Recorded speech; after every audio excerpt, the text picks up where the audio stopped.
A 5-year-old story got an explosive update recently. Did a Leaf employee walk into BGS and give himself 180 Black Label grades?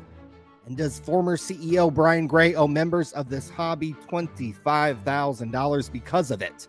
We will examine. I want to say this. Topps is reportedly developing a Hobby Hall of Fame. Who should be in? Who should be out? And will any of your favorite hobby heroes make the cut? My parents raised me well. Speaking of hobby heroes, CardsHQ began selling online on Sunday. You know, the card shop that is supposed to revolutionize retail. I'm telling you, I think we're going to do something really special at CardsHQ that is going to be looked at and studied by people in other industries. What was good, what was bad for America's favorite card shop? Boba Fett. All that and more on this edition of Sports Card Radio. The rumors are he actually came in the office like on the weekend, and somehow he got a hold of his own order, and he gave himself 180 like plus Black Labels on one order, which is like almost like unheard of. Like BGS is back in the news after an interview with a former grader was published on the Sports Card Madness podcast. One of the things that came up was the Joe Clemens situation from 2019. For those that got into the hobby when Jeff Wilson told you to, Will Greer. You maybe don't know about the story. Well, in 2019, it was discovered a former BGS and current Leaf employee, Joe Clemens, appeared to have a statistically improbable rate at getting BGS 10s and Black Label grades. You can see from this chart from 2019 that shows only his employer, Leaf Trading Cards, received more Black Labels than Clemens did that year. That is a Tesla. It certainly raised questions within the hobby. There is a 181-page blowout cards thread where users like Super Dan, Kaya, and Auburn 35 have spent years unraveling the scandal. Things got so crazy that in 2020, my brother and I were called to testify about this situation in a lawsuit between Upper Deck and Leaf. The lawsuit was settled out of court between the two card companies, and we never made it to the witness stand, unfortunately. You are not the person that I have ever thought about suing. But we recently got new information regarding the Black Label scandal. The former BGS grader in the interview said that rumors are one time Joe Clemens came into the BGS office on the weekend when it was closed and somehow got a hold of his own order and gave himself 180 plus BGS Black Labels. Certainly nothing would surprise us over at Sports Card Radio. Former Leaf CEO Brian Gray aggressively defended Joe Clemens and BGS at the time in 2019. He even offered up $25,000 if anybody could prove that Joe Clemens had an inside man at BGS. Who needs an inside man when you can apparently just walk in and grade the cards yourself? With me? How else can one explain Joe Clemens getting so many Black Labels? He either had friends on the inside because of his previous employment with them, or he could simply grade the cards himself. The link to the interview is in the video description, and I'll also link our February 2022 video on this scandal, which was ironically published around the same time the great curator said one of his most iconic lines to date. We need to form a tight-knit iron circle around this where we can be the gatekeepers. Topps is out with a survey taking votes for a Hobby Hall of Fame.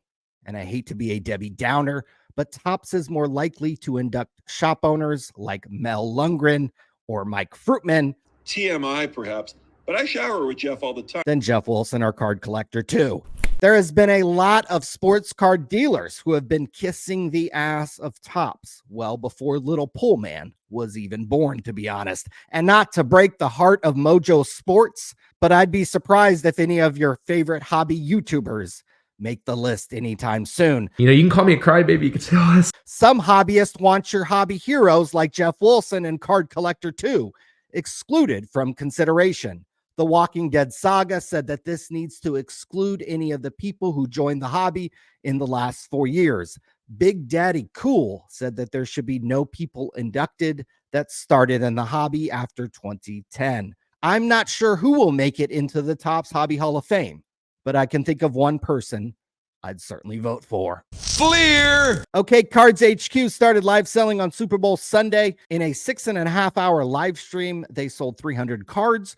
Doing some quick math, if it takes you 1 minute to pack and ship each one of those cards, that's another 5 hours of work on top of that. So honestly, this is a question for a lot of you larger sellers out there. CardsHQ spent 11.5 man hours selling 300 cards. Would it have been better to just list most of these cards on eBay? Wouldn't it have taken a lot less time? Had I waited, who knows what would have happened? When you have your inventory on Shopify, which I believe Jeff is using, you can likely list to eBay with a click of a button. Listing 300 cards on eBay via Shopify might take a matter of minutes.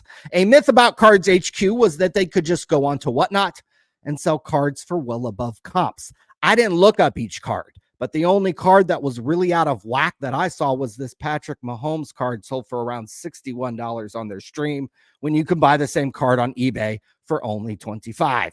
But a majority of the other auctions were hit or miss. A 2023 Zenith Bryce Young rookie autograph sold for $79. Typically, these sell closer to $100.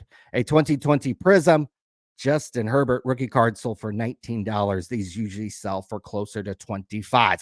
I'm not sold live selling is something you can make loads of money from. If you just list these cards on eBay or even send them to a consignor, you don't have to pay someone for 6.5 hours to stand there and sell them on Whatnot.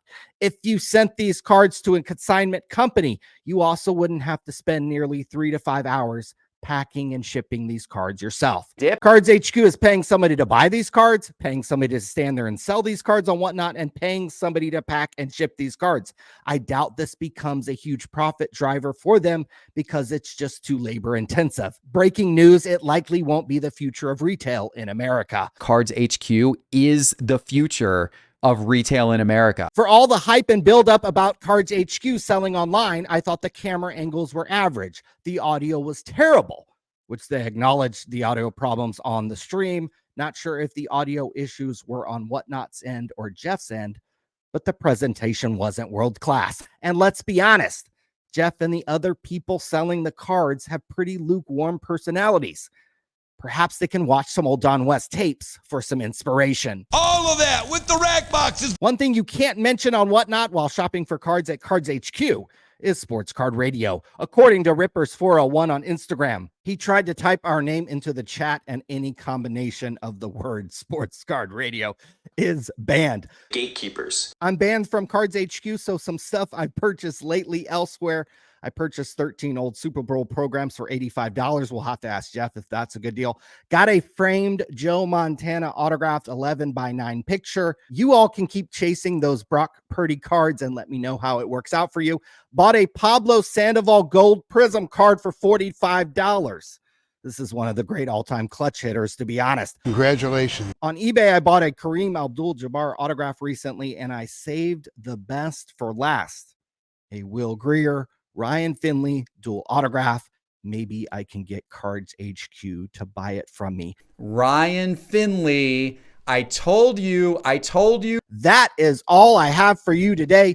Join us for our live stream on Thursday, where we will talk about all the news and notes and happenings around the sports card world, and we will see you then. Fleer!